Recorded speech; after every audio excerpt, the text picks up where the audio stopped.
I used to struggle asking for help because I felt like I would burden someone. I thought if I'm dealing with a lot of stuff, chances are other people are as well. So I don't want to put my stuff onto them. Or I just didn't want to seem weak or like I didn't have things together. That was a really serious problem that I faced. There's something happening quietly in the lives of men today. More men than ever are turning to Google with questions they're too afraid to ask their mates. How do I ask for help? What's my purpose now as a man? Why do I feel so alone? Why do I keep numbing myself? These aren't random searches, they're symptoms. And that's exactly why this week's conversation had to happen. And why it needed to happen with my mate, Lachlan Stuart. He's the founder of the Man That Can project, a movement dedicated to building strong, self-aware, capable men through community, accountability, resilience, and honest conversation. Many men report not feeling valued, seen, or heard. But we're always going to have this gap between who we really are and how people are really experiencing us that can never be bridged if we don't do the work on ourselves. He and I share a similar mission to support men, to create safe spaces where men can talk openly, and to remind men that they're allowed to be human, not just strong. How do we ask for help? It's another thing that blokes are Googling. Like, how do I ask for help? Together, Lockie and I unpack the weight of purpose and identity, why asking for help feels harder than it should, the importance of safe spaces and community, the power of journaling, self-awareness, and rebuilding after setbacks. Writing, trust me, it'll change your life. It will change your fucking life. We touch on men's health, routines, and resilience, and the environments that either break us or build us. Because when men speak honestly, something powerful happens. Awareness becomes clarity. Clarity becomes action. Action becomes growth. And growth becomes a man who knows himself deeply and leads himself well.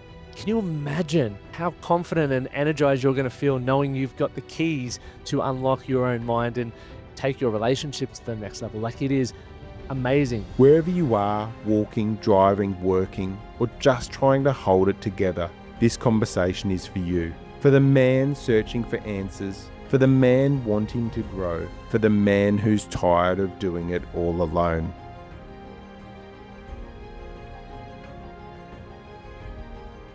Hey, I'm Steve Hodgson, and this is the Noise of Life podcast. Hi, I'm Lachlan Stuart, and this is the Man That Can podcast. A little bit of a different spin, and I think as we go through today, it's less of an episode and more of a conversation between two mates, and diving into some of the topics that kind of, as I was just saying prior to recording with Lockie, is conversations and topics that, you know, kind of reinforce why we do what we do, Lockie. It was phenomenal when you sent it over, Steve. I was having a read through it, and you'd done the research already around some of the most Googled topics in 2025 from men.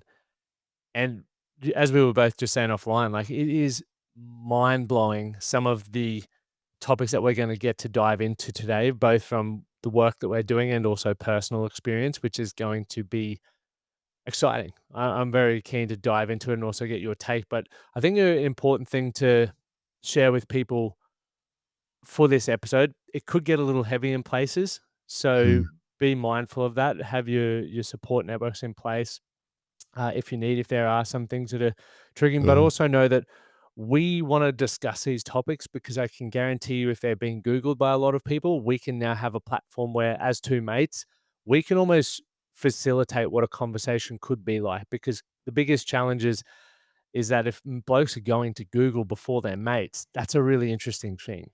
And for you, Yeah. Steve, like, when you stumbled across that, what was going through your mind at that time?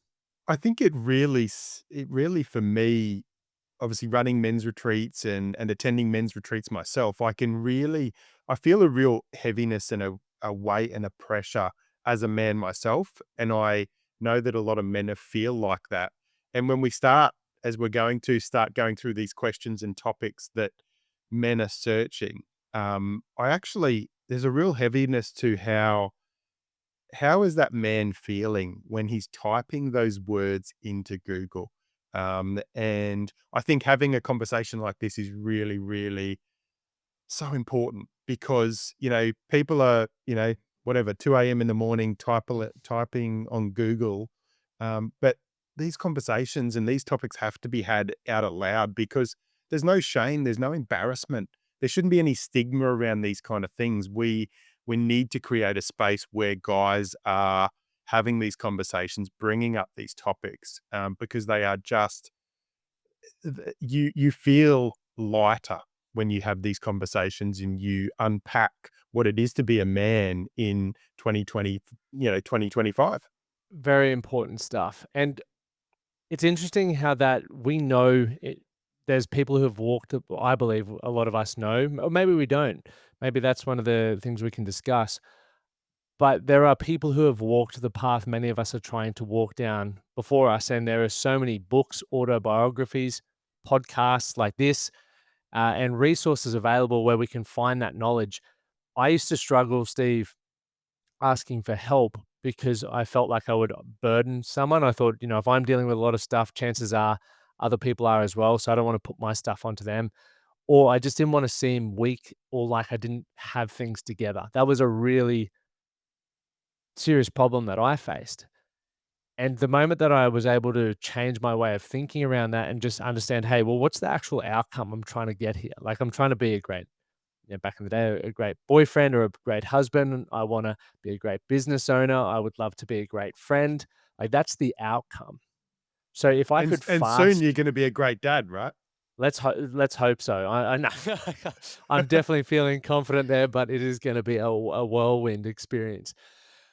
You're then looking at, okay, well, if we could look at a shortcut, and obviously there's no real shortcuts, but if Mm. people who have lived experience can give you insights and almost put up some guardrails for you to sort of tap you back on path, to me, it just made sense. Like, that really landed for me. I was like, that is the AKA the shortcut to achieving the things that I want and becoming the man that I wanted to become. What are your thoughts around that? Were you dealing with any stuff at the time before you started going to men's retreats and leading men's retreats?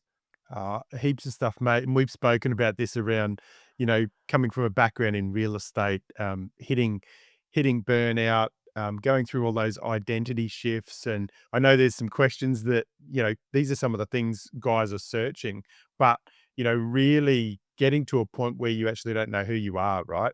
And because you don't know who you are, then you just think you can't put the hand up and reach out for help because you go, "Oh, no one's gonna understand." Well, I'm telling you, Mm. guys, if you're listening to this right now and we're gonna go through some of these questions, we're gonna unpack some of these topics, you aren't the only one going through it. You're not an island, right? You are going through stuff that other people have gone through, and by sharing that, you actually empower other people to feel less alone, right? And that's one of the key things at the moment around loneliness, and it'll come up during this episode. I want to touch on before we dive into the first question because I think we should, Lockie. I want to dive in now. If you're a guy listening to this, this is great, but there's also power in this conversation for women, for wives, for girlfriends, for sisters, for mums, whatever it is, listening to this episode, because quietly and silently, some of these conversations and some of these thoughts can really tie back into maybe how the men in your life are feeling at the moment in a world that has so much pressure, has so much expectation, and just maybe ties into a little bit of that psyche. What do you reckon, Lockie? I couldn't agree more. It's something that I get asked all the time, and I'm sure you do. Like, how would I get my partner or my brother to open up to me more? Or what would Mm. they be thinking? Because there's always that phrase thrown out, men are from Mars, women are from Venus. Like, we're so different. How do we understand each other? A great book I read almost a decade ago is The Way of the Superior Man. Have you read that book, Steve? No, I haven't. Uh, I'll put it on my list. oh, phenomenal. I've read it multiple times and I recommend it to most people. It helped me feel like I understood Amy's Mm. thoughts. It was so phenomenal. Literally every chapter, I'm like, whoa, this is almost like Amy's written this book for me to help me understand how she's feeling, what she's moving through, how I can, I guess, hold space and be there in that. And that was just like the greatest gift of a book. And once again, cost me $20. and it has changed my marriage and changed my relationship, and it's a great tool. So on the flip side, if us as men are wanting to understand our Maybe. partners more, or our mothers, our sisters, the women in our life, it's gonna work both ways. So I think there is so much to take away from this conversation. Yeah. Well, let's dive in, Lockie. So let's touch on, and you touched on a little bit earlier. The first question is, why are people turning, or why are men turning to Google instead of turning to their mates in many cases? It's an interesting one to talk about, and I think there's potentially 2 sides. One is the vulnerability piece. We don't want to show that we're potentially weak, or we don't wanna burden people. Similar to my own experiences, it's easy to jump on Google at my desk and just get some information, and no one will ever know, and if I solve the problem, no one ever knew. Cool, how good's that? And the flip side is men today also don't know how to communicate. We can use words, and many men as well are surrounded by other friends, but we still don't feel that level of connection. And it works 2 ways. One, am I feeling confident that I or comfortable that I can ask the question, and can I use my words to do that? I don't know whether, Steve, you've heard this a lot, but I hear it daily. I don't know how to say what I feel. I Mm. just can't I can't find the words. And I go, "Okay, well, that's a limitation." And the second part is, if you were in a position where you could say how you felt and tell your mates how you feel, quite often the men that you're talking to don't know how to respond. We've just never developed the art of communication quite like women have. Like, if I'm generalizing, but women are phenomenal communicators. They literally catch up to communicate. Blokes catch up, and communication or talking is like a byproduct of watching something or doing something. Mm. And so that's the sort of 2 lenses that I see it through is one, we don't wanna show vulnerability or weakness or those perceptions of that, so Google's the easier option, and if we can solve a problem in silence, let's do that. And secondly, is we don't know how to use the words, but I think the fact that we're using number 1 as leading to number 2, we're not developing and investing in those relationships. What are your thoughts? Yeah, I think, for me, it's interesting being on some men's retreats, and a lot of people go, "Oh, I can't have these conversations with my friends. I can't, oh, we can't unpack these things. My mates are not like that." Well, I'm telling you, they are. Now, some people may be on a different journey and they may not be ready, but I can guarantee you, Lockie, if you and I went and caught up with a few mates today. Not everyone's going to be ready to have the conversation today, but I can guarantee you there's probably one there.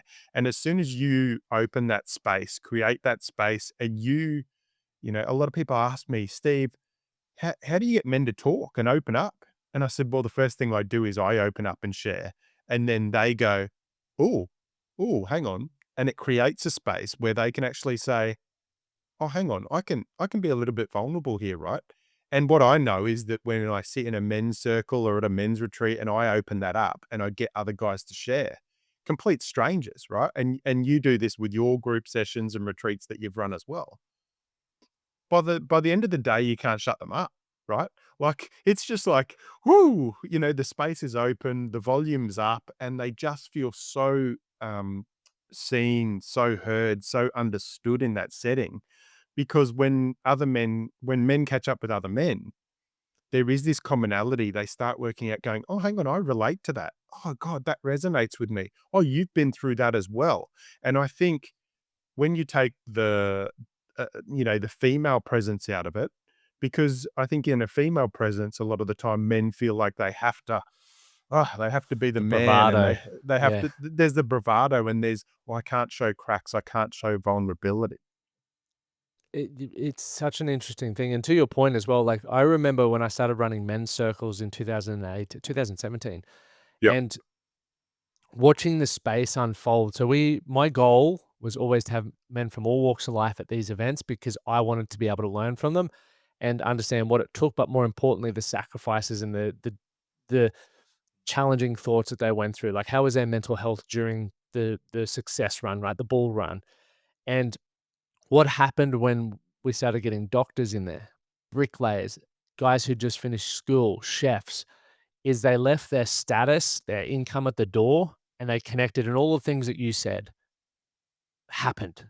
and they would walk out going, "I literally feel lighter." And more importantly, one of the greatest things that I saw was men started learning how to articulate how they felt because they were listening to other men explain problems that they'd had, and they go, "Wow, you've just given me Mm, the sentence to explain to my partner or the people in my life that need to know exactly how I've been feeling." Like, can you mm, imagine, for anyone listening, how, like, confident and energized you're gonna feel knowing you've got the keys to unlock your own mind and take your relationships to the next level? Like, it is amazing.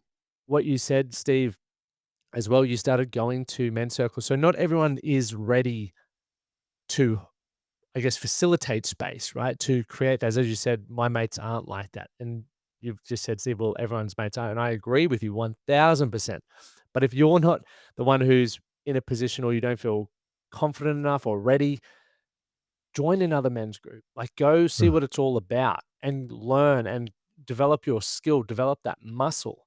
And then you can take it back. I think that's the greatest thing, the ripple effect, right? Like, you mm, go to your retreats and then you run your retreats, and then people in your retreats have the ripple of what you've learned, and similar to the things that we do. And you have seen it so many times, Steve, and I have seen it a lot of times over the last 10 years as well. Like, last year we ran one called Fit on the Farm, and it was a bit of a different variation for a workshop that I've run, but it was centered around running a half marathon. So a lot of the guys were like, "Ooh, this is wild." But we had the campfire, we were camping on a farm, and these guys, a lot of them didn't know each other, like different industries, and we broke the ice. But literally by the final day, the third day, they were best mates, and they were having better conversations, more in-depth conversations with these men that they didn't know 3 days earlier, and then we got to mm. challenge them and say, "Okay, well, what were the things that you did here that you could take back to your own community and your own circle of friends to start giving your men permission, like your men, your mates permission to do the same? Because how good do you feel right now?" Oh yeah, 100%. And I find as well, and you touched on it a little bit, is that you feel lighter. So at the end of a retreat, but what I loved, I ran a retreat recently, and I just love, not only do the guys feel lighter internally, they look younger, they look Mm. refreshed, they look revived, and they look kind of just rejuvenated, ready to head back to life.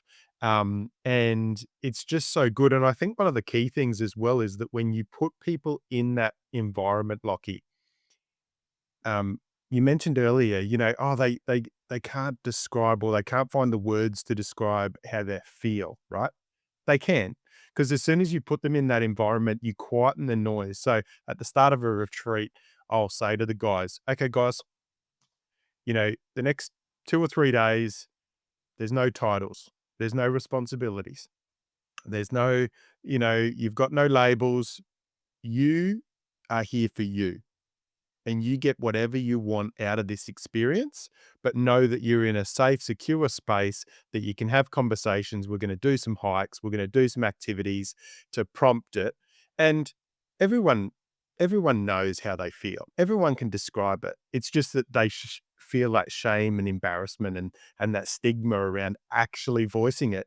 And sometimes I've seen the guys, when they start to first voice it, their their voice is crackling because it's Mm. like this fear of getting it out. So it's just powerful work that you and I do, and so many men are doing out there. And I just take my hat off to guys that, yeah, like, just put up on your Facebook page or your Instagram today, say, "Hey, I'm going for a walk this Sunday. Who wants to join me?" Right? That And if one Yeah, person turns up, great, brilliant, have a walk and a coffee. Amazing. yeah, One 100%. thing one thing you said there as well, Steve, when their voice crackles, isn't this interesting? Many men report not feeling valued, seen, or heard in all relationships, right? Whether it's with females or males, it doesn't matter. Yet we aren't allowing ourselves to be seen because of the fears that you mentioned: judgment, criticism, not being good enough, worthiness. And so we're constantly wearing this mask. And so we're always going to have this gap between who we really are and how people are really experiencing us that can never be bridged if we don't do the work on ourselves and go, okay, I'm gonna allow my voice to crackle a little bit and have a crack at allowing people to see what excites me, who I am, what my fears are, And that then, as you said earlier, extends that olive branch when you mentioned you'll go be vulnerable first, like you'll open up with something going on in your life. That's what you're doing. And then the gap gets bridged. And so for people out there who are, whether you're surrounded by people or not, but you can say, yeah, I feel lonely. The question is like, are you allowing people to see you, to experience you? Because if not, it doesn't matter how many conversations you have, there's always going to be this feeling in your stomach or in your heart where you're like, something's missing. And Yeah. what's missing is you. You're not showing up to the party. And that's an ownership thing from my belief is like, how do we help you see how unique and incredible you are so that you can show up to the party? And by party, I mean just wherever and be yourself. Yeah, yeah. I think, it touches on the next question, Lockie, which is men, one of the biggest questions men are searching on Google in Australia in 2025. What is the purpose of a man today? Like, men are searching the purpose of them being here is. Whoa, that makes me feel heavy. Deep, like deep. Like I thought a lot about this because we it comes to me, and It I'd love actually brings your it actually brings tears to my eyes because it's just such a heavy question. yeah. And to think that if it's been searched, what's the current situation of every individual behind the keyboard? Mm. Because it's Mhm. not a like what we talk about isn't a blanket and isn't a solution. It's a conversation. Mm, And that's where it's so important for people listening, like get into the comments or even direct message us or in your own communities. You got to be a part of these conversations because it is so big. Like it is so if it's so heavily searched, it's like, well, what is purpose? For me personally, I look at purpose as serving beyond my own self. So I'm mm. always looking at like what's my contribution and capacity to fulfill that. And it's hard to have a purpose outside yourself if you haven't first worked on yourself to, essentially fill your own cup. I'm not what are your thoughts around that definition before we dive into some more stuff around that question? I think, for me, I get my greatest energy when I'm serving. But Yep. I also have learned in years because I was a yes man for many years, hit The real es yes man. yeah, the yes man like Yeah. Jim Carrey, right? Yep. And it was, do you wanna sponsor a community event? Yes. Do you wanna do this talk? Yes. Do you wanna take on this listing?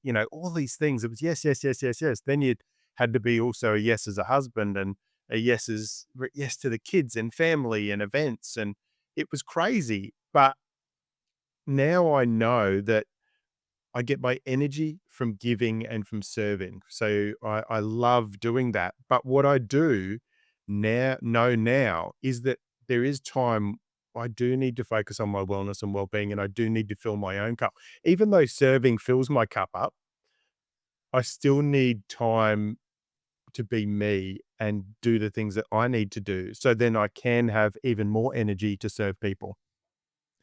Well, I would say serving fills up a part of your cup, but if we look at servicing a car, you're doing the tires, you're doing the brake pads, you're doing the engine, like sometimes you're washing it, like there's multiple parts that need to be serviced. And so even though it's ticking one box, there's more to you. And that's what I hope people understand about themselves. You're more than what you think you are. We're Mm, multidimensional. I use seven mm. domains of life. I'm sure you've got your different domains of life that you can group it into to fulfill. But one thing I wanted to circle back around to, which I think would be super helpful for people, you said yes, man. I guarantee you there's a lot of blokes going, that is me Ugh, to a T. I say 100%. yes to everyone.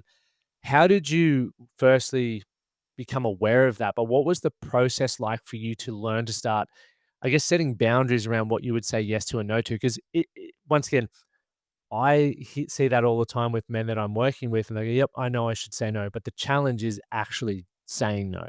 So how Yeah. did you get better at that? So the yes and no was a concept that came up on a podcast I listened to probably around about the time or maybe just before I hit burnout in 2018. And the concept was when you're going to say yes to something, ask yourself, what are you saying no to? And that's a really big shift because if you're saying yes to something, but then you go, actually, by attending that event or by doing that, I'm saying no to actually something that probably is more important in life or, Mm, so I'm sure there's parents listening to this right now and dads listening to this now that say yes to an event, but then they miss their kids' soccer or whatever it is, right? And that actually makes you feel less of a dad or feel guilty, and mm. it affects how you feel. The other thing of putting it into place is that by saying no these days, a lot of people think, and I had a real fear around, but if I say no, people are going to think less of me. I'm going to disappoint people. The interesting thing is that once I started saying no, it was actually really easy.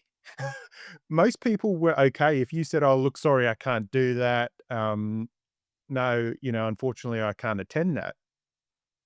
Life went on.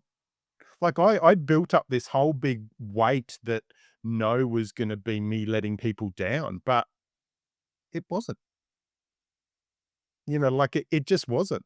And I think from a real estate perspective, and this is where I kept getting pulled back into real estate after I hit burnout, and I had this identity shift and the ego and all these different things, and you know, one day I went, this is not for me. And someone picked up the phone, and I've told this story a little bit, where someone said, "Oh, hey, Steve, can you come out and list and sell our house?" And I said, "I actually don't list and sell anymore."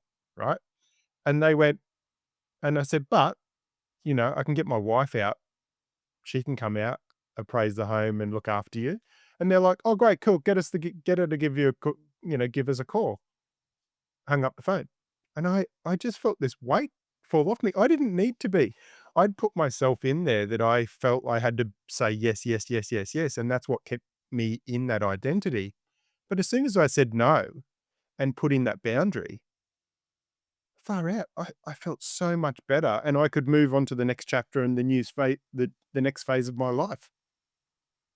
So powerful. Like I think it's like anything in life, we need to test it. We have an idea of the paralysis by analysis. We don't make decisions because we're worried about potential outcomes, even though we've never made a decision to gain feedback to know whether the thing that we think we want is actually that Mhm. thing. And that is what stumbles most men. And for me, going back to even for myself after football, like football or rugby was my identity all my life until sort of 23. All my life. I was so young saying that now at 35. But that had become everything. I didn't know or understand many things outside of that. I'd never been pat on the back for anything outside of that. And so when that was finished up, I had that big question like, what is my purpose? Like, what am I here to do?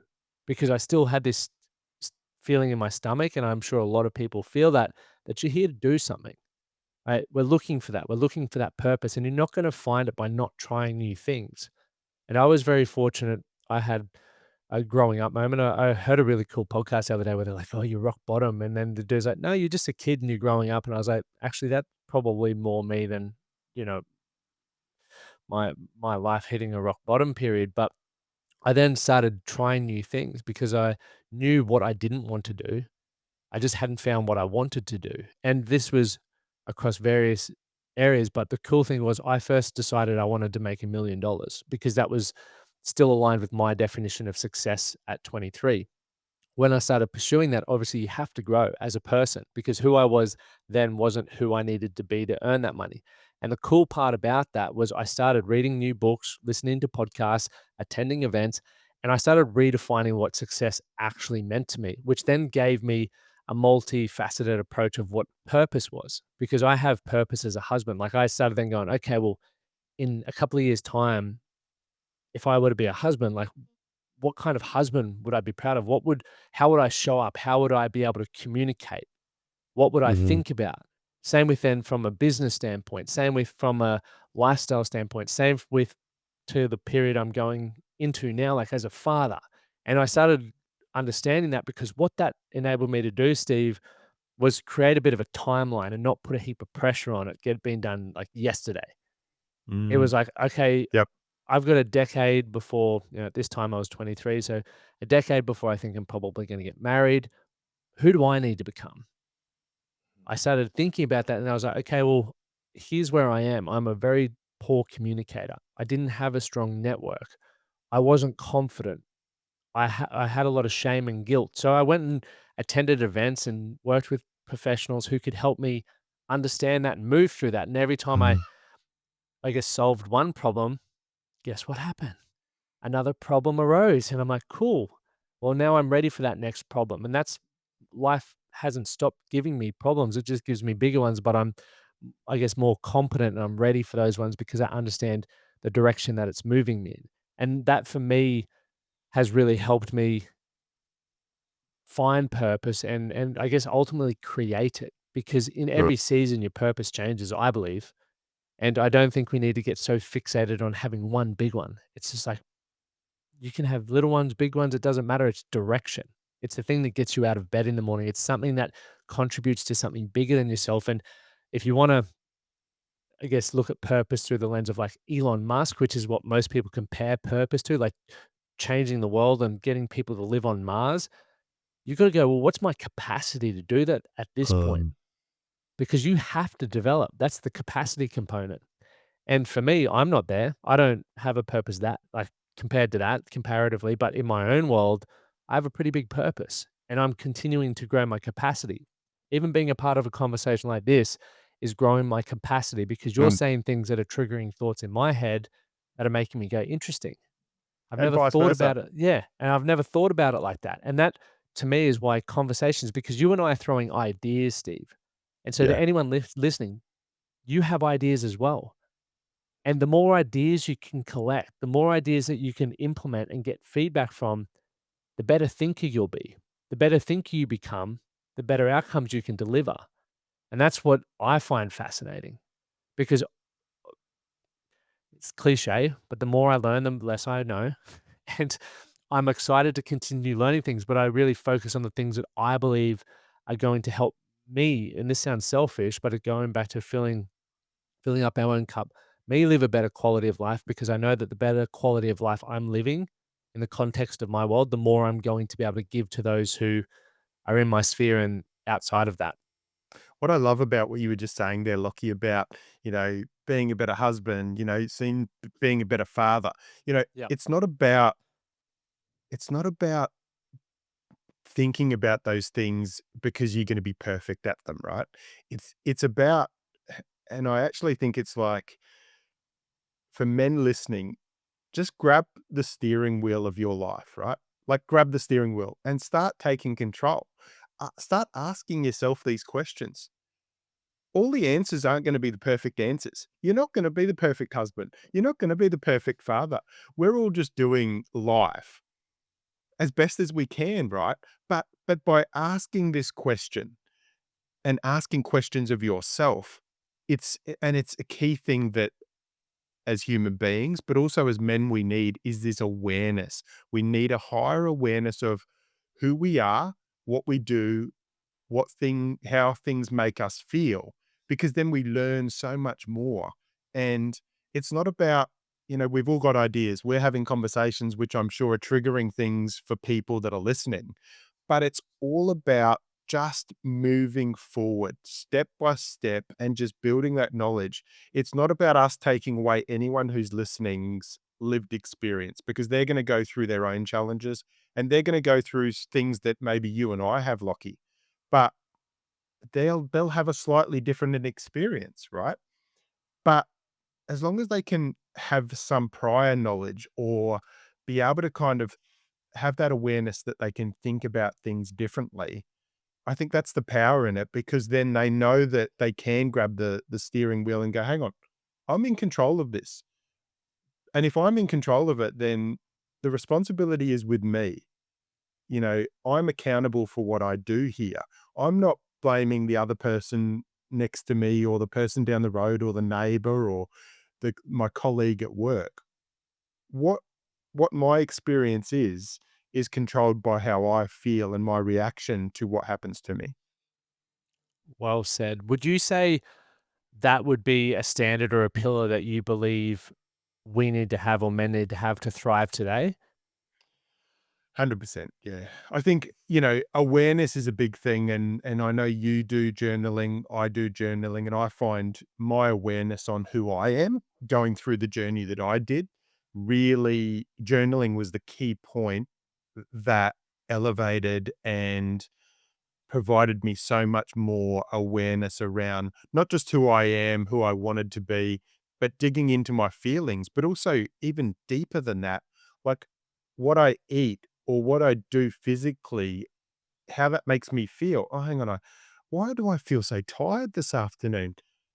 Oh, actually, I had that, I had that crap food at morning tea, or I had increase in sugar or whatever it is, or hang on, I'm not feeling that great. Why am I not feeling great? Oh, I didn't exercise this morning. So once you start working out these things and have a higher awareness of yourself, then you start working this out. And you do coaching, Lockie, I do coaching. And it's interesting. Sometimes, I have men that say to me, oh, I haven't been feeling good. Oh, how long for? Oh, well, I haven't been feeling good for probably maybe 3 or 4 months. Okay, cool. Well, what do you do to make yourself feel good? Oh, well, I used to run, or I used to do CrossFit, or I used to do the gym. Oh, yeah, cool. When did you stop doing that? Oh, probably about 3 or 4 months ago. You know, and it sounds silly, right? But we get trapped sometimes in, this this other world, and we actually can't see the awareness that other people can actually see in ourselves. Definitely. For me, the best way I had journaling or even just writing explained to me was writing is your thoughts slowed down. Mm. How many people say to you, I see this all the time. Like I've worked with now, just hit 1,260 blokes over the last sort of 8, 9 years, which is Ah, awesome. awesome. But the amount of them who go, my mind's so busy, I'm anxious, I don't really know what I'm thinking, I don't know how to say how I feel, all of this jumbled talk, which is common. Noise. It's noise. Yeah, noise. All of that's happening, and so and I was that guy. Like, I really was that guy, and I still am. I've had the biggest breakthrough year of my life, which we'll talk about later, Yep. but the concept of writing or journaling has helped me understand so many things in my life. Mm. And the more things that I feel I have control over, and my mind being one, calm mind. So I'm a big believer. I've got 4 pillars of like strong body, calm mind, clear purpose, confident life. And if you don't have a calm mind, it's hard to go move on to the purpose part and the confident part because you're always second guessing yourself. Yep. And so if you're in that position, that's where writing comes down, becomes important. And as you said, Steve, there's so many things you can do to write. You can write down, why am I feeling sluggish today? Or this is what's on my mind right now. Or maybe I have nothing on my mind right now, but I just want to write for the sake of writing. And you can go Mm. back and review that. And it's crazy. I've got, I think, about 21 journals I just took up to my parents' place. It's wild thinking about reading about what I was writing about almost a decade ago. Like crazy.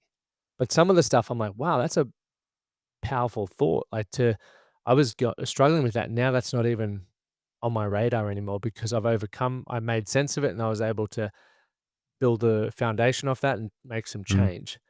And so for anyone out there who's in that situation, they're writing, whether you've got, there was a stigma around it's woo woo, or it's girly or whatever. Trust me, it'll change your life.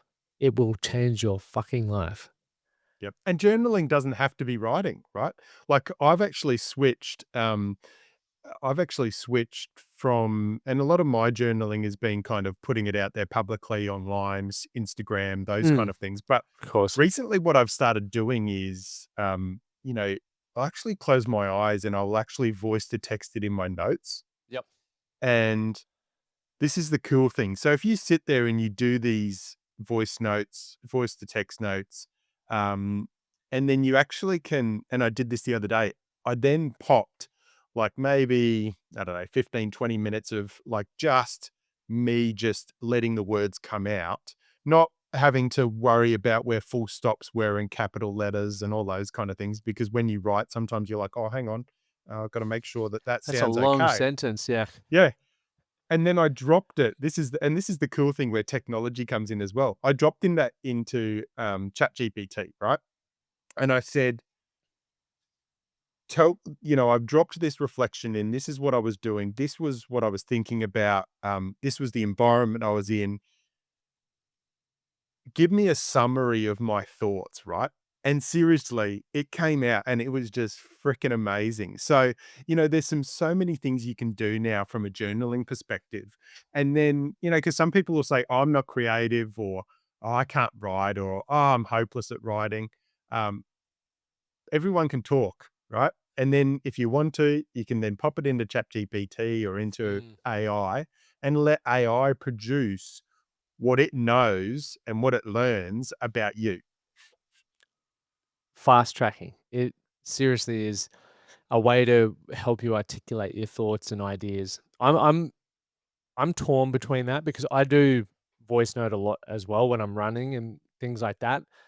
One thing I'm worried about with AI is I don't want to lose my original thinking because I think it's a muscle. And Mm, so yeah, I I use it to a degree for depending on the tasks, but then there's tasks where I'm like, "Nah, this is a hard line because I wanna challenge myself," which there's consequences, right? Consequences of that for many reasons is I could get to the crux of a problem much faster with AI and, yep. like, awesome, but for me, there's some weird thing in my mind that maybe I need to work through because just like strength training, I love the work. I love challenging myself, and I write every morning for 90 minutes. Even when you text me this morning, I have my phone on do not disturb for that 90 minutes where I'm writing, and there's no artificial help. But then I'll go back through once I've finished, for example, an article or a podcast script, and then I'll refine ideas, and it blows my mind. But I love to struggle a little bit Mm. um, to that point because yeah, if that makes sense. Yeah, and I also think as well, and um, I use AI a little bit. Usually, what I'll do is I'll write a post and I'll chuck it into AI, or sometimes I'll get Definitely. AI to inspire me with something, and then I'll go through and rewrite it. So there's a couple of ways that I use it.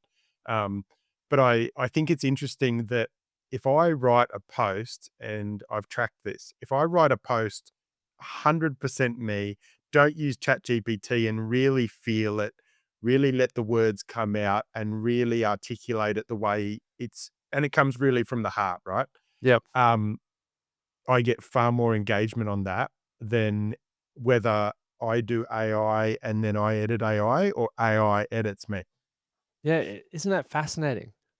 I think that though it's because it's you. Like me having this conversation with you, you and I could both be talking to anyone else on the opposite end with the same questions. Would be a Yep. very different conversation. And so when we 100%. use AI to help it, it's sort of taking away parts of what makes us us.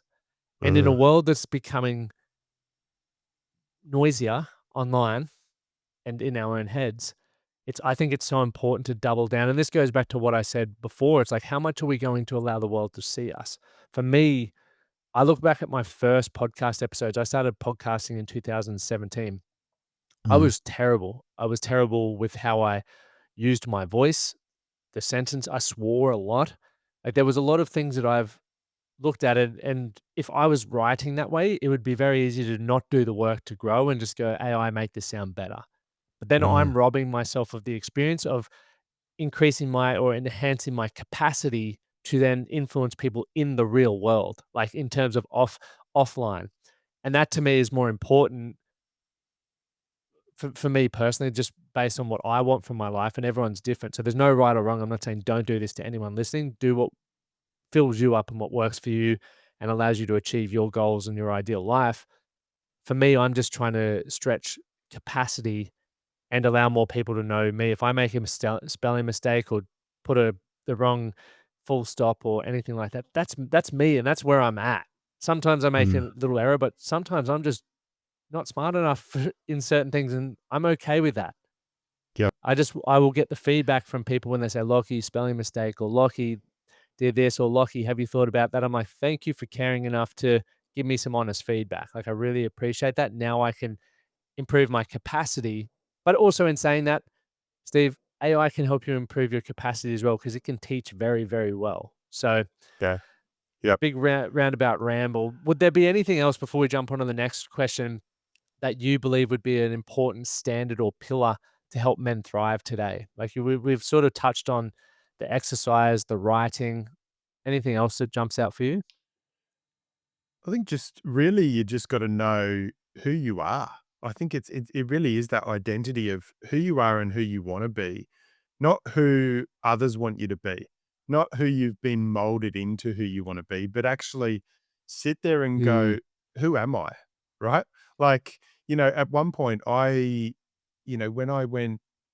I hit burnout and I had stepped back from real estate and I struggled because I couldn't do what I wanted to do and what I'd been known to do for many years, it was like, well, who am I now? If I can't be a real estate agent, I'm no one, you know? Like, and, there'd be people that have, they hit redundancy, and I think redundancy is hard on everyone. And I'm only speaking from a perspective of a man, but a lot of the men I deal with, um, and coach and work with in retreats, redundancy and life changes and shifts, relationship breakdowns, all these kind of things, basically just absolutely shatter their identity. But that's because they've attached their identity to these labels, to these roles and responsibilities. But you can take everything away from a man, he still has an identity. He is Mhm. in himself, but who that is, and I think that's what people need to work out. Who are they? Who are they now? Who's the person they actually want to be? And what are the things they need to do to actually start living the the life that they want to live and the way they want to live and how they want to show up for friends, family, partners, colleagues, and as a human being. A great way to do that is they do it in corporates, right? You get a 360 review from your colleagues or your management, and you can do Yep. that in your social circles. Get it you could jump on ChatGPT and say, "Create a quick 360 review for me that I could give to my family and friends to get feedback on who I am and how I am showing up." Super Yep. powerful tool. And then you get to understand really if the way that you feel you're showing up and who you are is what people are experiencing of you. Because there's a difference between who we think we are and how people are experiencing us. And we Yes. need to ask ourselves, what's more important? Because I know there's a lot of things I'm working on because I did this recently, but there's a lot of things that I think I'm good at, but I'm still heavily in the trenches with work. So there'll be times where I am late to things and miss things, and I'm really diligent with work. Um, and I go, okay, well, I've just gotten feedback that doesn't align with who I say I'm becoming. And so I need to then look at my time and look at the things that I'm doing. Even, talking to you, I was 5 minutes late to this, right? And a message you sent I that wasn't was, gonna say anything, but it's okay. yeah, no, I'm happy to share because I don't like it. And so for me, I go, okay, well, there's some feedback. I'm very rarely late. Like very, very, very rarely late with professional things. Work things, I'll always let them run over. And miss personal things. But I go, okay, well, that's not aligning with who I say I am and who I say I'm becoming. That's a problem. Now I need to work out how do I solve that problem. One thing that you text me, which was beautiful, and I guess this can segue into it. I've been addicted to being busy. I'm in a position where I don't have to be busy anymore, Steve. Like I'm Mm. very fortunate that I have the opportunity for more flexibility in my life, but I'm still busy because that's who I've been. If I've got time, I'm panicking. So even to this point, like I've got 2026 mapped out, right? I've got a great year. I've got speaking booked. I've got races booked. I'm becoming a dad, and there's a lot of spare time, even though I'm hitting my income goals. And I'm like, okay, I need to create something new. I need to create another program. And the thing that I've learned over the years, normally I would have had that launched. I would have shot from the hips and it would have been launched and I would have hated it. But I've been patiently because I'll write it down, I'll play around with things, and then I'll leave it a couple of days. And it just still hasn't felt right. And I'm like, why is it not feeling right? What's going on with me? And then I've realized I've already got everything I need. I've got everything I need to fulfill my purpose, meaning I inspire through speaking, like, and through the challenges that I do. I bring communities together and then can plug people into people like yourself and more people doing the frontline work. That's not this phase of life I'm staying in anymore. Like I've found my place, the things that fulfill me and allow me to do what I want. And that's been the biggest realization I've had literally over the last 4 weeks as I've found myself sitting here going, what am I doing in 2026 in terms of like I've got keynotes, but then what else? And I've just realized there doesn't need to be anything else. No, no, but you've been molded and you've been, there's this expectation and pressure of the world that we're all running on a treadmill, right? And I love now that I don't run on a treadmill. I say yes to the things that I want to, and if it's a no, it's a fuck no, right? And I love, I don't build. I used to be, oh, what can I d and, oh, I've got an evening free, or I've got an afternoon free. Oh, I can do this, I can do that. When I started the podcast, I remember I was talking to another podcaster. I interviewed her the other day, and I said, "Oh, one week I did 9 podcast episodes in 1 week." And she's like, "Oh, that's crazy." And I remember I was just burnt out. Like, I was Yeah. just like, "Why did I do that?" Now it's like maybe 1 to 2 episodes a week, but I also do my mental health first aid and I do all these other things.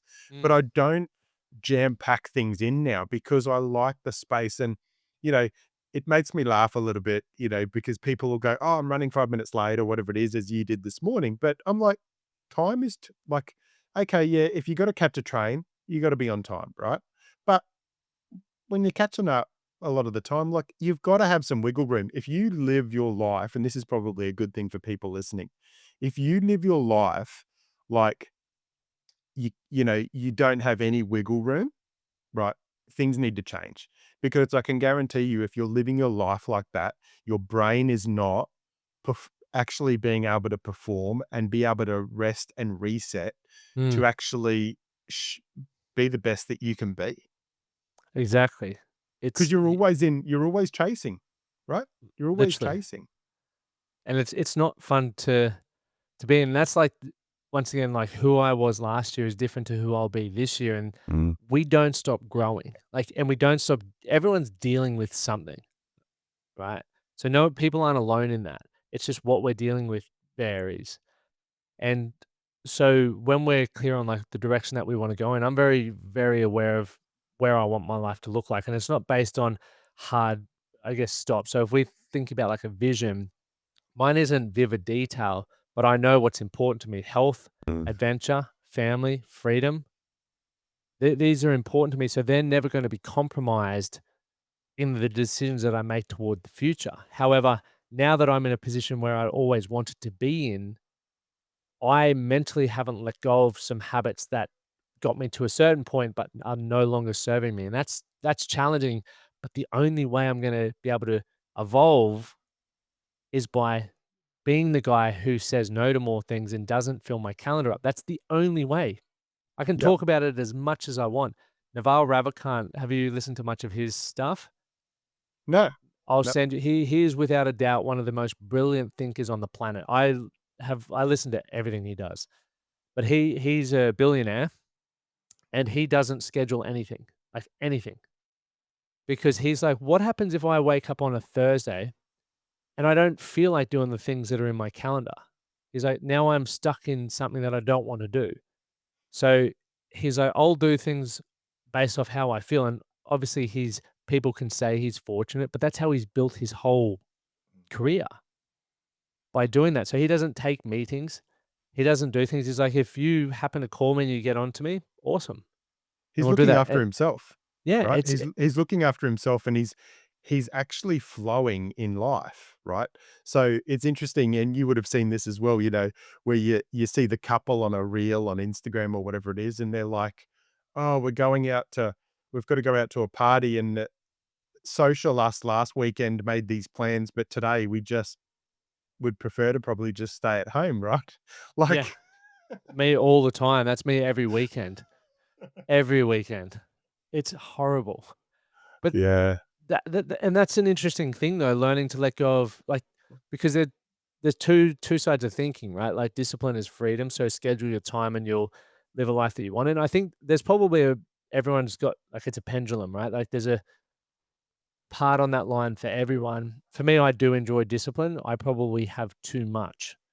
Or I commit to too many things. Whereas if I could cut some things out and have a bit more wiggle room, that would be optimal. But I also like having things to work towards, things that I commit to that stretch me. I think that's yeah, important because if I didn't, I'd still be the guy who I was a decade ago, I think. mm, mm, So that's interesting. yeah. I guess Yeah, it is. that probably brings us into another question though. Um, how do we ask for help? It's another thing that blokes are Googling. Like, how do I ask for help? The It's easy, Lockie. Easy to ask for help, isn't it? the easiest thing on the planet. I couldn't have think of anything That's why easier. men are searching it. Yeah, it's crazy though. Like, why do we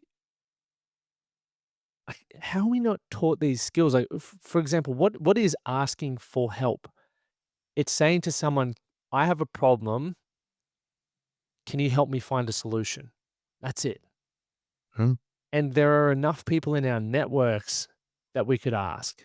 But once again, it probably goes back to what we spoke about 40 minutes ago, where the fear, the burden, the internal part, and this for me is why anyone who's listening is probably already doing some of that work where you're working on your mind and body and yourself to be able to then grow your capacity and become more and to feel comfortable asking for help. I learned that on the 58, Steve, when I was running these marathons. I had a team with me and I was still the guy who was like, if you want something done well, you do it yourself.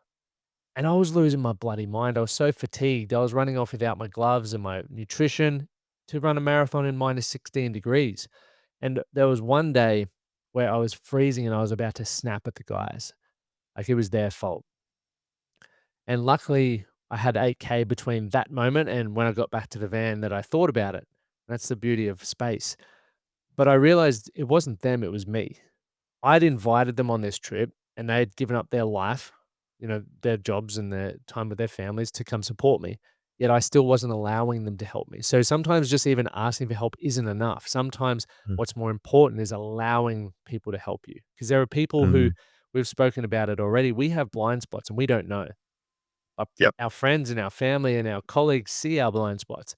And sometimes they're offering some insight into that, and we go, "No, bugger off, what would you know? Or I'll do it myself. I'm tough, I'm man, bravado." And once again, if we think about the purpose of help, it's getting third party people or information to help us solve a problem Yep. so we can be better. Our lives Mm. can be better. Our Yeah. relationships can be better. What do you think around that? I I love thinking of this as an analogy. Now, Lockie, if you were gonna go and buy a new TV today, right? And you were gonna go and pick it up at JB Hi-Fi, you were nice 85-inch, you were gonna grab the ute, right? Like, are you gonna go and pick that up by yourself?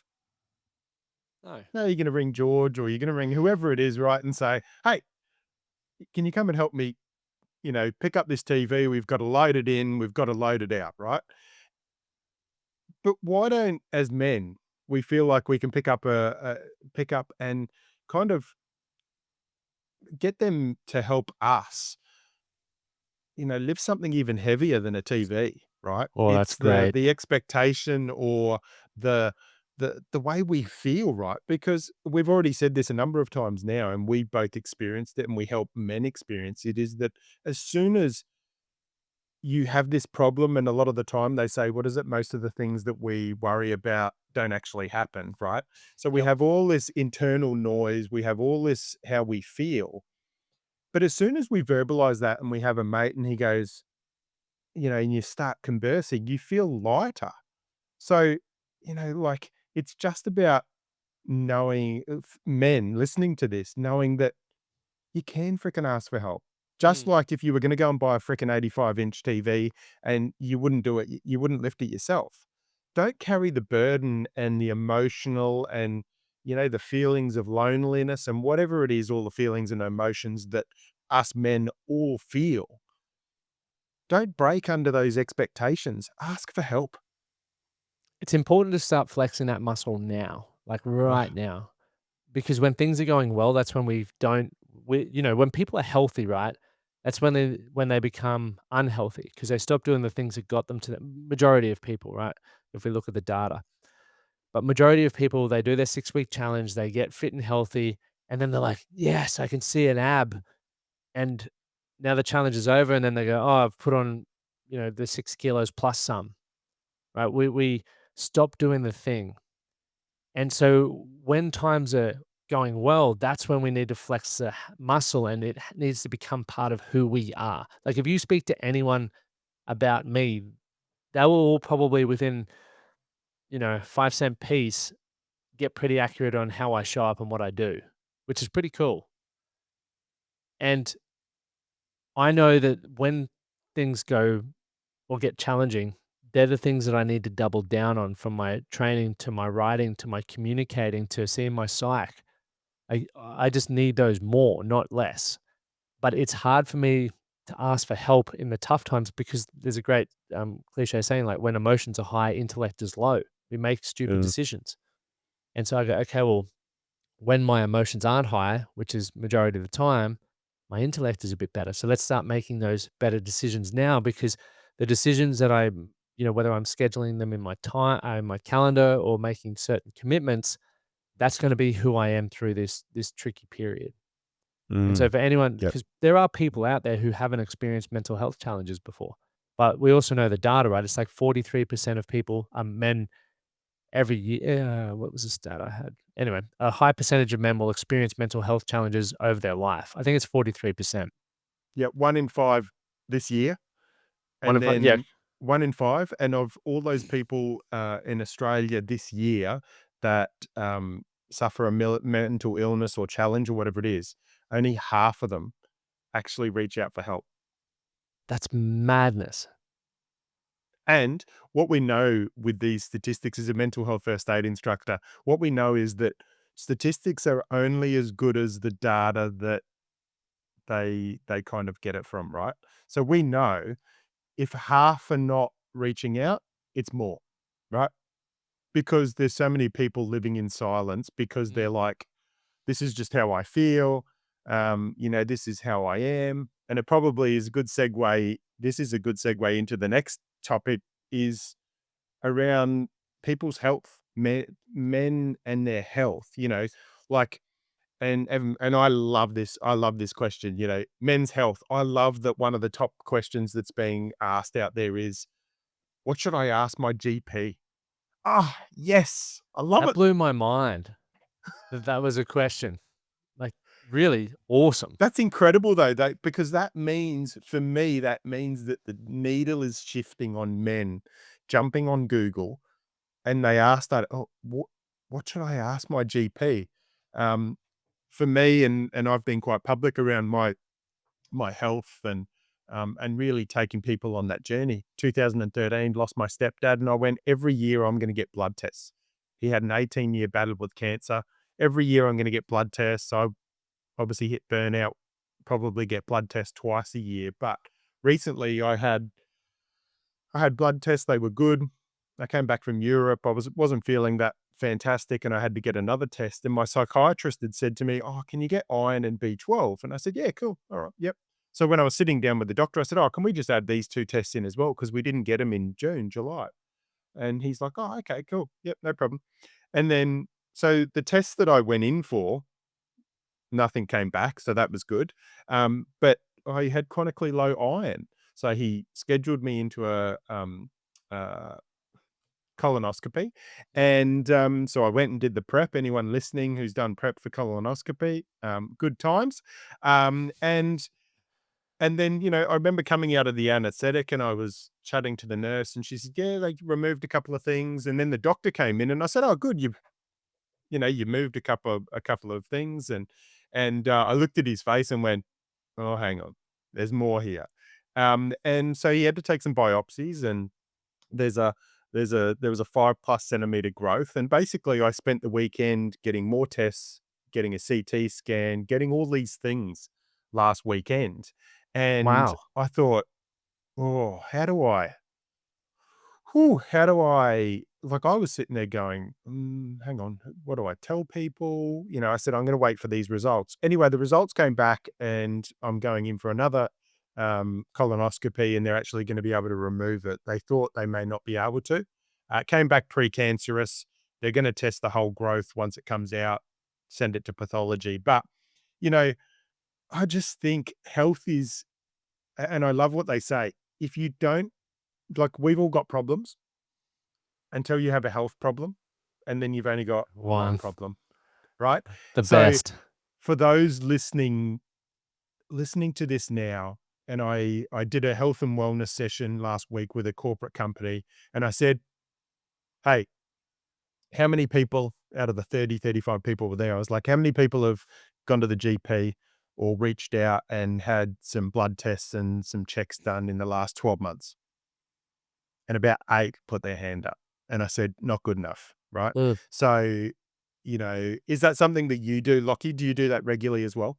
Yeah, blood tests every year, and a good one for those who live in Australia, there's one called iScreen, and they have actually really incredible stuff that's really hard to get from the doctors generally, but they have, like, one that's called Wellman Check.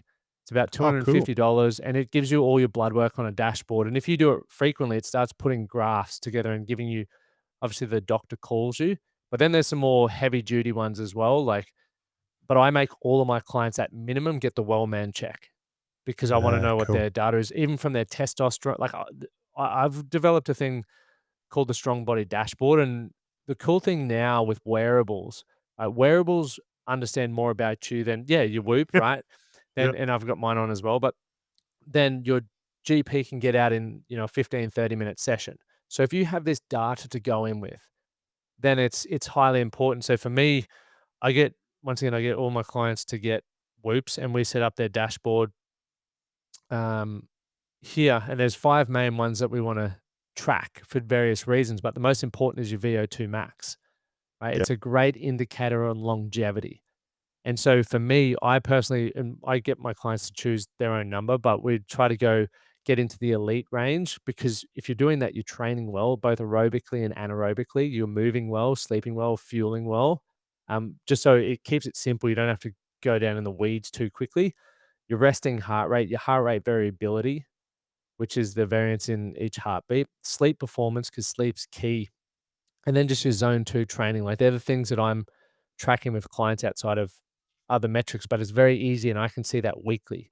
Like, are we Mm. making progress or are we not? Because then we can go, "Okay, well, these are the things that I'll program for people to help them improve those metrics," and if they're not, then we can look at other indicators, but if you get blood work with that, it's pretty special, right? And even now with the Whoop, and You can put I the know blood work in. yeah, you can put the blood work in and you get your Yeah, lifespan, and I know the Aura does this as well. I don't know whether it does blood work, but, yeah. your Apple Watches, all of that are getting much better at it, Mm. which is cool because then when you go to the doctor, you can print out your data and Yep, go, "Hey, here's a whole dashboard full of stuff." Like, I've yep. done the work and I'm tracking it because to me, it's important to have your own baseline, not the generalized baseline that's of data from millions of people. You want what's your testosterone baseline? Not the Mm. generic one. Like, Yeah, and the 100%. earlier you start doing it, the better it is. Mm. And I S think that brings a good topic. Obviously, we're talking about, people are asking, what do I ask my GP?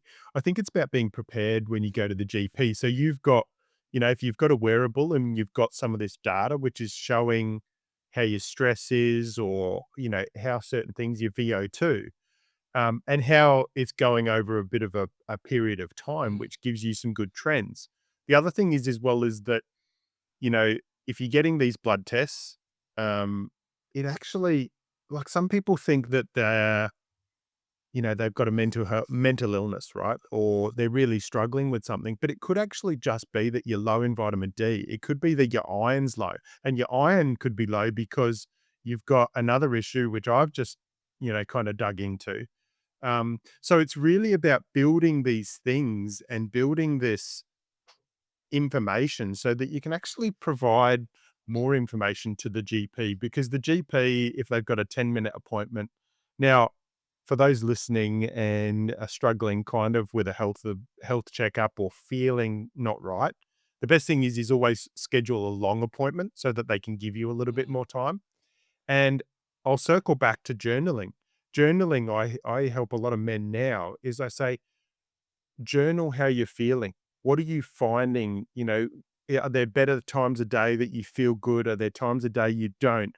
How do you feel when you feel like that? Is it after you've eaten something? Is it whatever it is? Or like, okay, you're getting frustrated or you're snapping, all these different things. Journal it down because when you go to a GP, you can actually say, "Hey, here's my journaling notes." And it's funny because the last couple of men I've told this to, one went to a psychiatrist, and the psychiatrist was like, "H who told you to journal?" Like, "Who told you to do this?" And he said, "Oh, well, I've got a mate that's been through this." And the psychiatrist was like, "That's freaking brilliant." Like, because if everyone went to the GP, if everyone went to their psychiatrist, if everyone went to their psychologist, if everyone went to any specialist, it just allows that specialist to help you so much quicker and also be able to get you back on track. It's like, Lockie, you're very physical and stuff like that. If you rolled your ankle or did something to your ankle, right, and you just walked into, the GP or the physio and just went, "You can just start treating me." What am I treating? Oh, well, I did something to my ankle. I would, you know, but if you went in and said, "Hey, this is what happened. This is the surface I did it on. This is the way it went. This is the noise that I heard," all these different things, it's going to allow them, give them more data to be able to treat you and get you on a treatment plan far quicker than if they have to start prodding you and watching your Mm. reactions when they stick their thumb in somewhere and they go, "Oh, this is what you've done." They're going to be able to fine tune that a lot quicker. Information is key. Like, and that's where what we were speaking about before, if you can space some wiggle room to journal these thoughts or write these thoughts, even for people like I always look at like bookends, right? So there's a bookend for the morning, there's a bookend for the day, and there's bookend for the evening. And what that means is we're opening and closing a period of the day. Like the work day is the middle generally for most people, which means we're warming up for it like a workout, Mm. getting yourself Yep. primed for it. You deliver, you do the thing, and then you tied it up and the book's shut for the day because most people carry their stress and their unfinished business to different sectors of their life where it isn't warranted or needed, Mm. right? And a great Yep. way to do that as well, even when you're driving and you have your phone, open the voice note app, as you said, and just talk to it, like close the day down. And the cool thing is you can grab that transcription, copy it, and read it. Or if you want to do what Steve said earlier, put it into ChatGPT and say, hey, create a list of tasks for tomorrow morning or whatever it is. So then it's out of your mind. You know what you need to do tomorrow when you open the book again for work. And that's how we sort of start segmenting the day. And same with the morning. Like the morning for me is my writing time, my, giving Amy a coffee, whatever it is, like that morning period. And then you close it. It's like, now let's open the workbook, if that makes sense. Mm. Yeah, yeah. I I I think on it leads well into one of the next questions, which is, you know, why as a man do I numb myself? Right? Mm.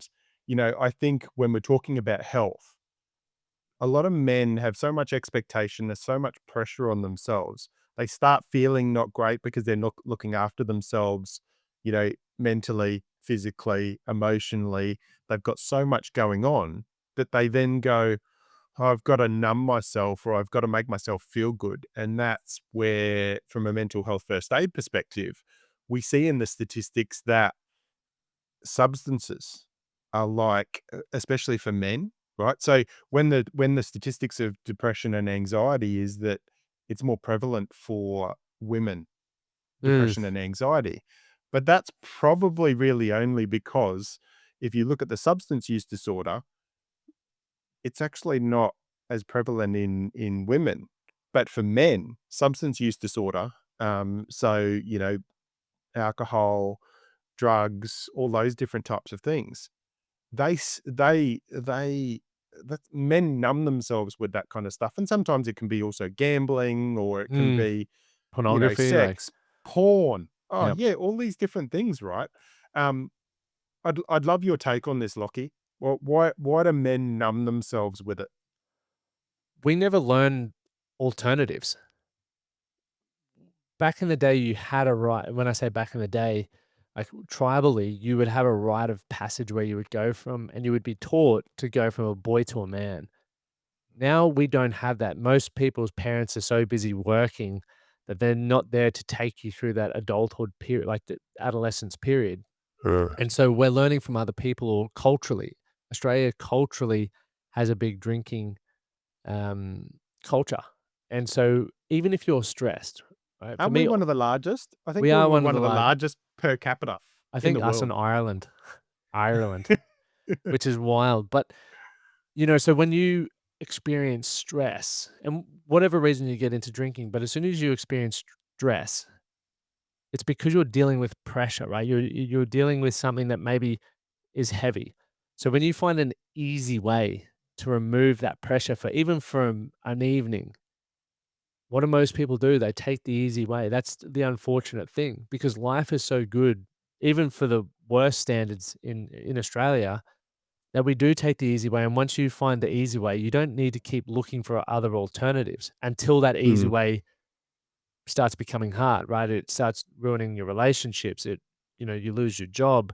And that's when people have as I referred to earlier, like a rock bottom moment or like a breaking point where they go, okay, well, this doesn't actually work. It works short term, but long term, it's destroying me. And yeah. that's where we need to start looking at other alternatives. But for me, if we could from a young age start teaching children, teaching young men how to deal with responsibility, aka pressure, because if you want to achieve anyone, like hands up here, anyone listening, hand up. If you want to achieve something great, everyone Mm, does. And the reality of that is that in order for you to achieve something great, you have to grow. It's mm, otherwise you would already have the greatness. And the consequence of growth is you're signing a contract to deal with or face adversity. And so if you know, okay, yeah, I want to grow, that means I'm bound to face some shit. So how do I expand my capacity without numbing myself to be able to run head on into that? People ask me all the time about resilience. I don't find it very complicated, but people still drop their jaw when they hear some of the stuff that I've done. And I'm like, to me, it's not a big deal because I don't use alcohol or drugs to numb myself. I love the responsibility and it's a reframe in and of itself. Initially, I didn't like responsibility. Initially, I didn't like pressure, but now I know that it's going to mold me into who I'm becoming. And what is most important to me and what I believe I wish more men would realize is you have incredible capabilities, incredible capacity. If you are able to sit there and acknowledge that and go, okay, let's see what I'm really capable of. Today mm. may not be my day, but I can fucking learn some things and I'll Yep. go again. And that I got this idea around, and I would bring this back to drinking because the resilience loop, meaning your ability to continue moving towards your goal, even when quitting feels easier.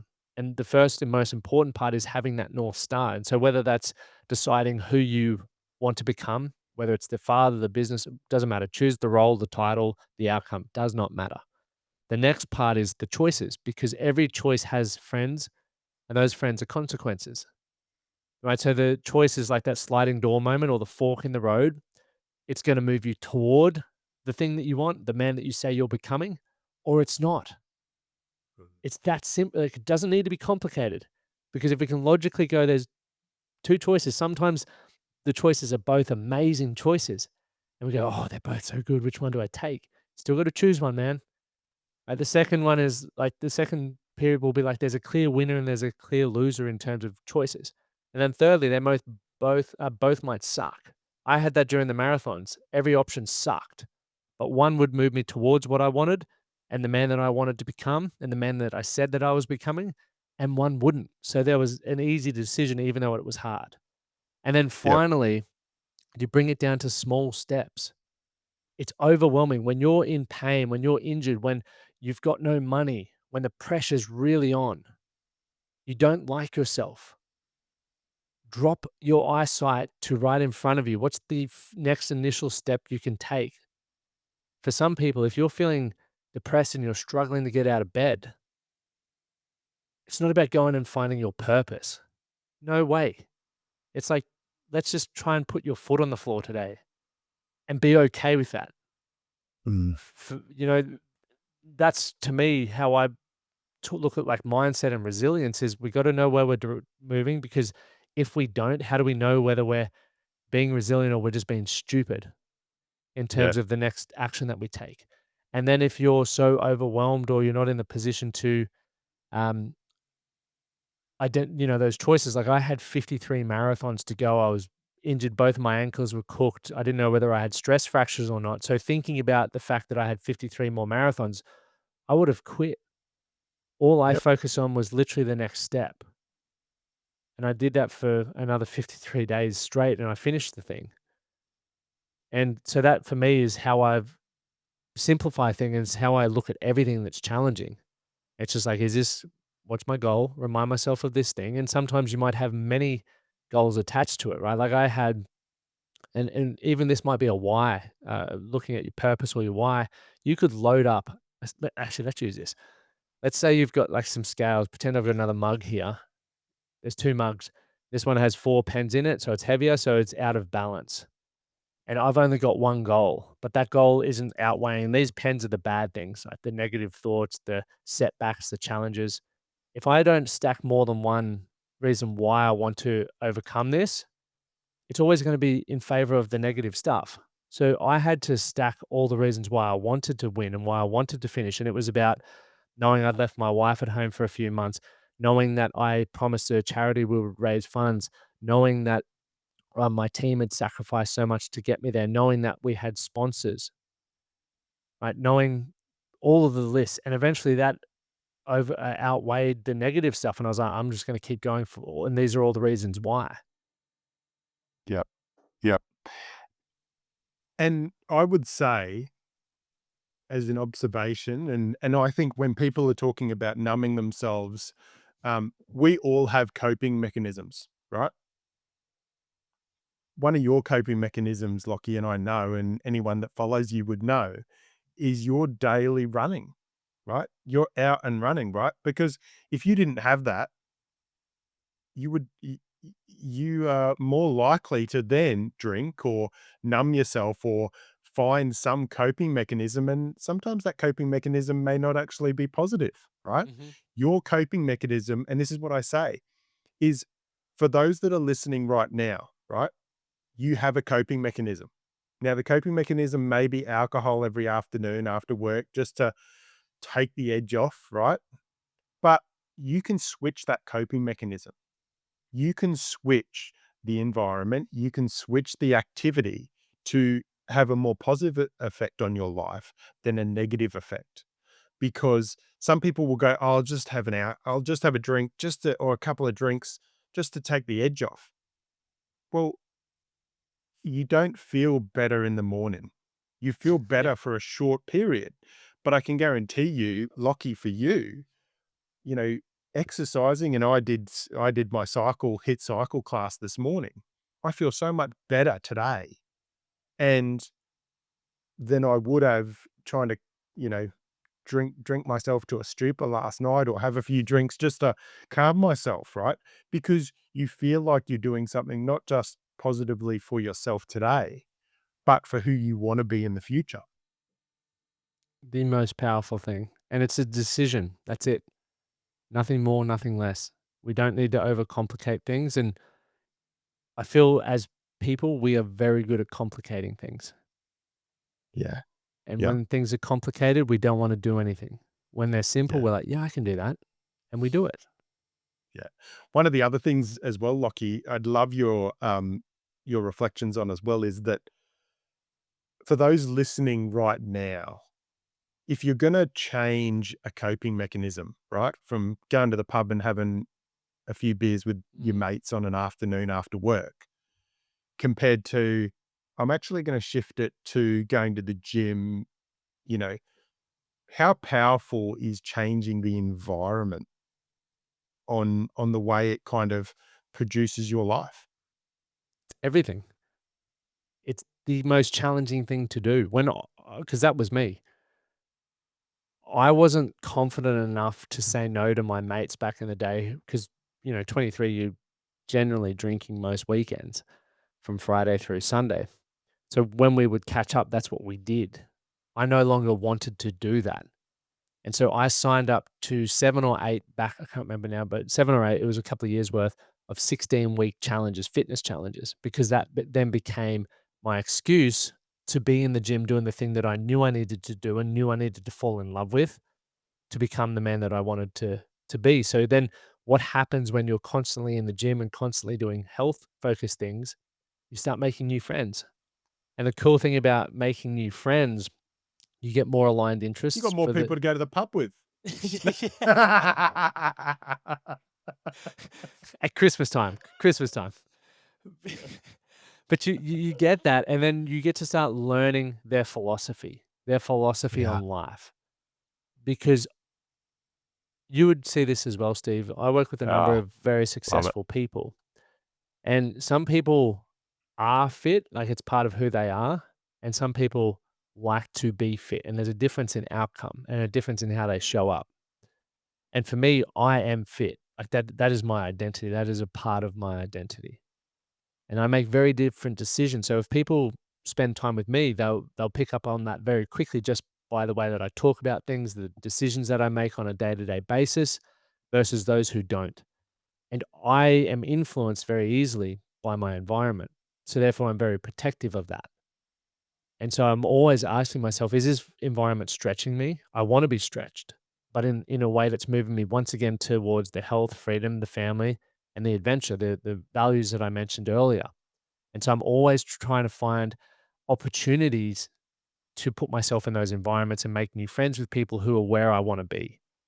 Uh, Okay. And that's why environment becomes so important because if you're saying you want to be healthier, if you're saying you want to be a better husband, if you're saying you want to be more confident as an individual and find out who you are, yet 7 days a week you're hanging out with people who sit at the pub, they bitch and moan, they have no understanding of who they are or what they want from their life, I promise you, you're probably not going to find the answers there. mm, The challenge, though, the challenge, when you try and leave an environment, that environment wants you back really bad. And that's where what you were saying earlier, Steve, is like, how do you learn to say no? How do you stop being the yes man? How do you put yourself first? All of those things become important. But you will fast track your success. Like Nashville, when we moved to Nashville, I had more career growth in what were we there, 18 months? But even that first initial 3 months of being there than I had in my whole 8 years in business. Purely because I was in an environment of hungry ass entrepreneur. I'd left all of the stuff that there was no challenges with, but they weren't moving as quickly as I wanted to be moving. And so I jumped on that train and holy hell, things moved fast. And that was an environmental shift, one where I didn't know a single person. There was a fear of, am I, good enough to be here? All of those sorts of thoughts. But when you're on board, holy hell, what a ride. And mm. I know you spend a lot of time in the States as well. So you've probably experienced that. So what are your thoughts around environment? Environment for me is like I love being in environment. So if you go and you touched on it there, but if you're in an environment where everyone wants to be better. So obviously at the gym, I go to Total Fusion Lions and there's a wellness and well-being section. And that's where I spent most of my time when I was, in my, kind of 2 or 3 years ago when I was still kind of working on getting back to physical health. And I would sit in there, but and now my son comes in, he's 18, and we have some great conversations because people that are attracted to positive environments and environments that I suppose, promote growth. Everyone wants to be a better person. That's why they're there. They want to know more. They ask more questions. And some of the conversations we have in the wellness and well-being area, and even my son now, who's 18, does, he's just like, oh, Dad, I was just talking to this guy about this, and he was telling me about this. And do you know scientifically, da da da da da da da, right? Because everyone in there are listening to podcasts or reading books or just wanting to be better. And when you put yourself in an environment where people want to be better, what it does, like you going to Nashville, right? It it put you in an environment of possibility. Hmm. So when you stepped into Nashville and you had these people that were, growing and aiming for the stars, right? You just went, far out, these guys are achieving stuff, they're pushing it. What I want to achieve is possible, Mm. right? Whereas if you're in an environment where people are just telling you all their problems and why things aren't happening for them and giving you all the excuses and reasons in the world that it's my wife, it's my partner, it's my friend, it's my colleague, it's my boss, it's all these things, right? That they're just going to keep themselves there. Whereas when you're in an environment where people are saying, "Oh, but have you thought about this? Have you tried this? Have you read this book? Have you listened to this podcast?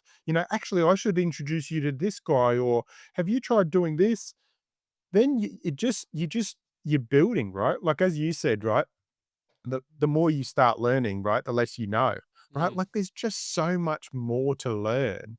And that environment is just electric. I just love, for me, many years ago, you know, I got introduced to a run group. And for many years, I ran at 5 a.m. with the 5 a.m. club. And that changed my life, right? Now it's cycle and now it's the gym and there's so many things, but I put myself in so many environments now in a variety of ways that all are lifting me and making me a better person. But also as well, I'm playing a part in someone else's story because those that are in those environments, I'm also able to impart some knowledge or introduce them to someone or help them in some way as well. And together, and I talk about this, right? Together we kind of make like individually we make ripples, but together we make waves, right? And I think it's Mm. exactly the same when you're in these That's great. environments. That's a great way of thinking about it for sure. And that, that ultimately comes back to like, for me, I always wanted to be around millionaires. Once again, going back to that idea of success from a decade ago.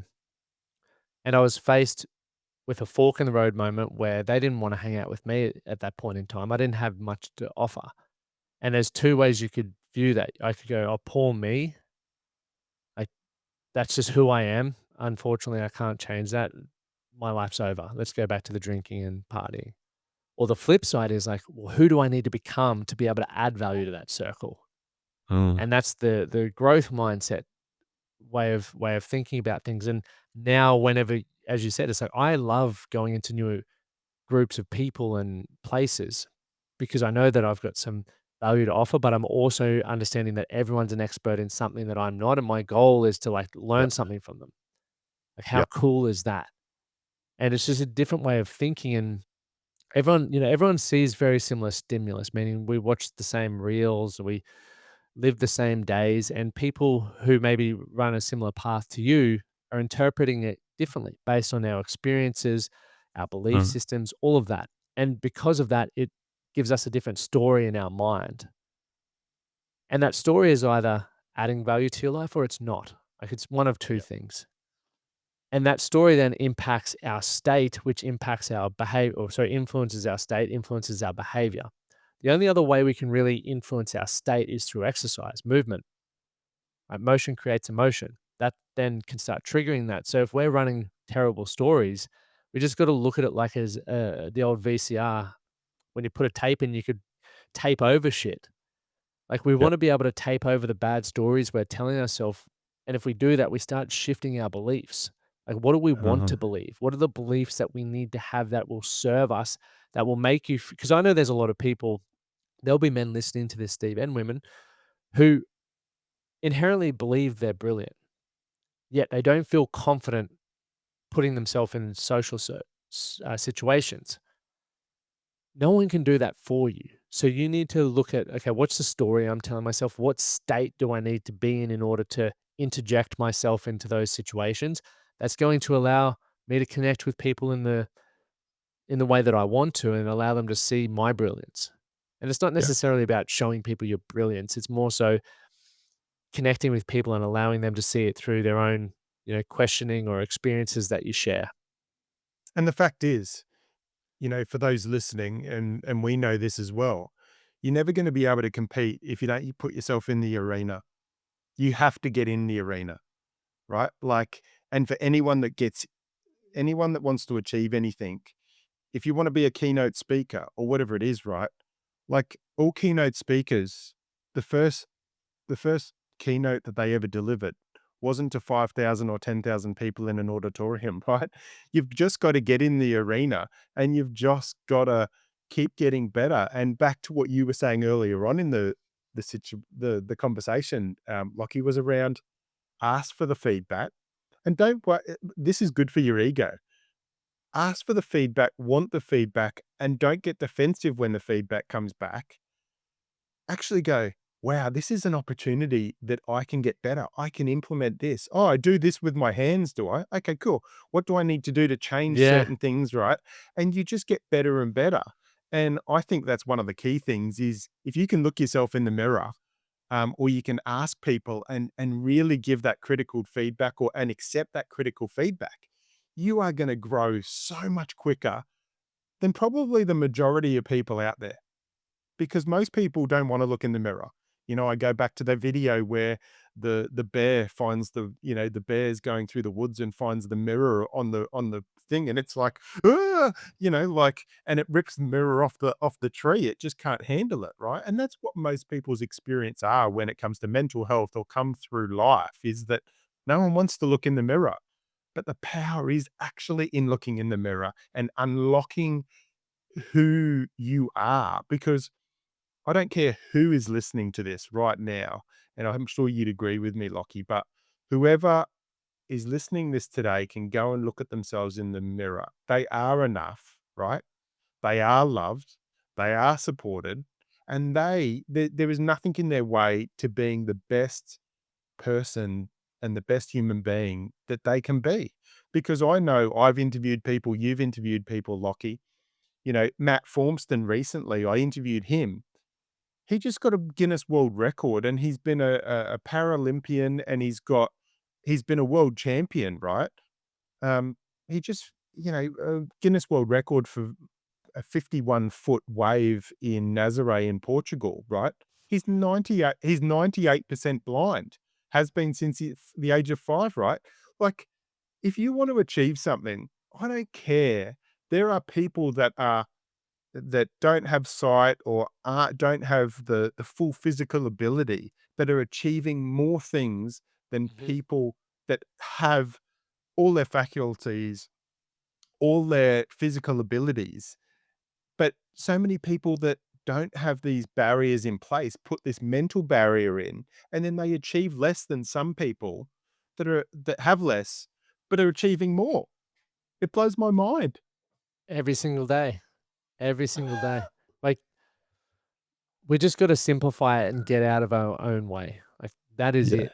Like, you Yeah. decide what you want and you figure it out. Always choose the choice that's gonna move you closer to what you want, and 100%. we gotta start small. Like, you use that example of the keynote speaking, like, we all know we suck when we start something, so you wouldn't want to be in front of 5,000 people sucking. You'd prefer to be in front of 5, like, Yeah.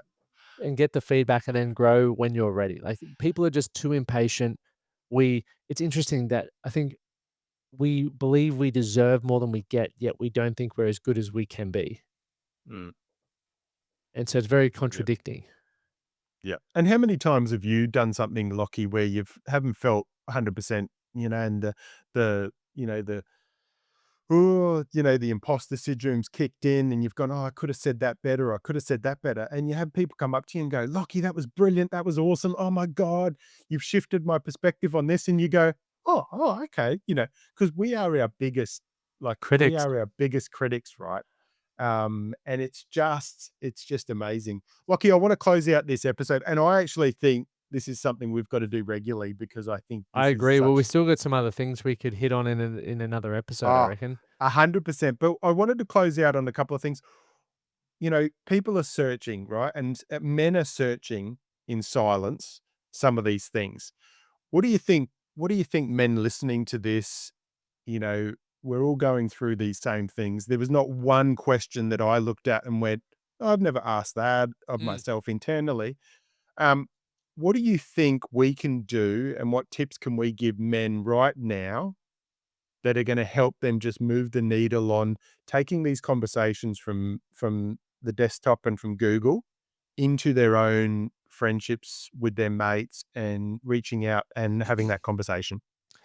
Yeah, you sort of just cut me out when you said, removing it from the desktops. I was gonna say, build a virtual board of directors initially, and I'll share why I did that initially when I was trying to find a new a group that was gonna stretch me and grow me, I was using podcasts. So I had podcasts from different areas that I was trying to learn, from health to business to personal development, and I would listen to them. I felt like I was a fly on the wall, much like people are doing listening to this. That was important, but then I would take those ideas into my own community or environment. The thing is if you feel comfortable doing that, do it. If you don't, try and find a men's group, try and find, or even just get involved in a gym where they do classes, because it's a similar thing. They're growing.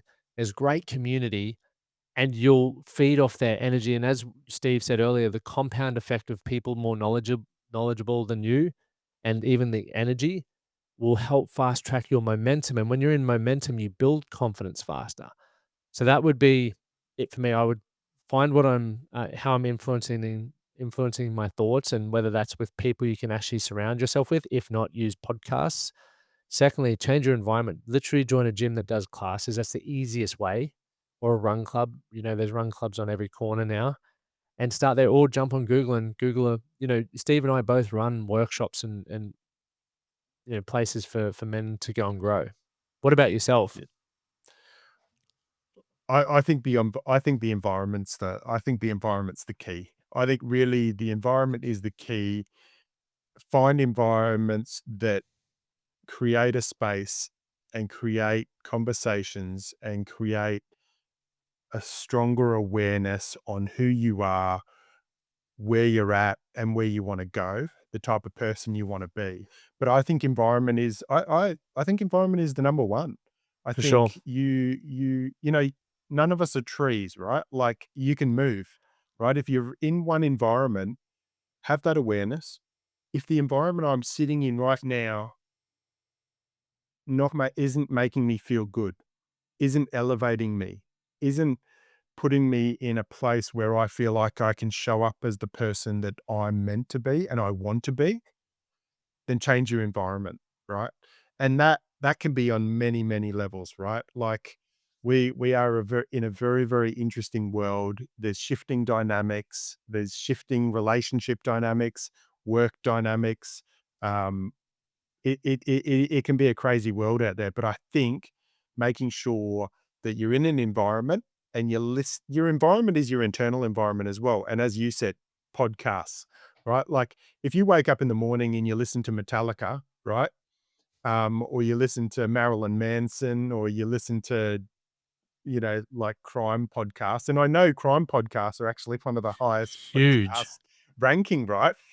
Which anyway, I don't know how to take that, but or you wake up and you listen to positive podcasts where you've got people really focusing on growth. You've got people like Esther Hicks or Abraham or Wayne Dyer or Mel Robbins or whoever it is out there that's just giving you positive. It's going to start your day far better. So it's the external environment, it's the internal environment, and together that is going to it's just going to pave the way and open that road to so much more possibility and grow you so much better than if you're in an environment that's not supporting your growth, and if you're not controlling your internal environment as well. I love it. I think it's very important. Where can people find you, Steve? They can find me. LinkedIn and Instagram is my two places. Obviously, I've got the Noise of Life podcast, which you're listening to, and obviously we're going to show this on both channels. Um, but really, LinkedIn from a professional perspective, and a lot of stuff on Instagram. What about you, Lockie? Yeah, the LinkedIn and Instagram are my favorite as well. But if you just head to the manthatcanproject.com, I've even got a cool little scorecard that people can take just to find out. Um, it's a life performance scorecard, where they're doing well, maybe where they're falling behind a little bit, and it'll give you some actionable steps that you can take to start making some small improvements in your life.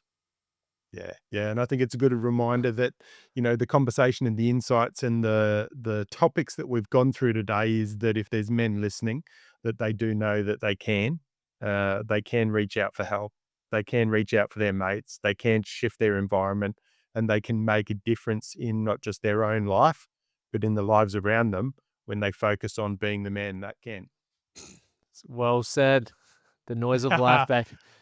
Oh, good. Oh, good. All right, mate. Well, thank you for this conversation. Reach out to us, guys, if and let's continue the conversations on on Instagram, on LinkedIn. Feel free to DM either Lockie or I, and we'll reach out and give you as much advice or answer as many questions as you've got. I think an important thing to add is use the comments, whether you're watching this on YouTube or Oh, Spotify or yeah. wherever, use the comments because this is no different to you being, if you're in a face to face conversation and you hear something that you like, generally you're going to throw a comment in there. And this is no different. It's just virtual. And when you comment them, we'll get involved too, but it also gives other people permission. And this is where you get to challenge yourself. Am I a leader or am I going to sit in silence? And how you do one thing is generally how you do everything. So if you want to step up and lead, drop us a comment. That's where I would start. I was actually going to put a video out on that yesterday for the because people always say, I really loved your post and I thought about it a lot. Now that I've got the opportunity, I'm keen to talk about it. I'm like, well, I'd really appreciate it if you just continued this online. Yeah. Yeah, yeah. Take action. Take action. Well, I'm already looking forward to the next conversation that we kind of facilitate, Lockie, because I think this has been quite powerful for the guys and even for the girls listening, because I think it would give them a really good view and a good perspective to what men are searching and some of the feelings, emotions, and some of the things men are feeling right now as in their experience. So let's let's dive in again sometime soon. Look forward to it, mate. Thanks for having me and thanks for being on mine. Like this It joint podcast. It's awesome.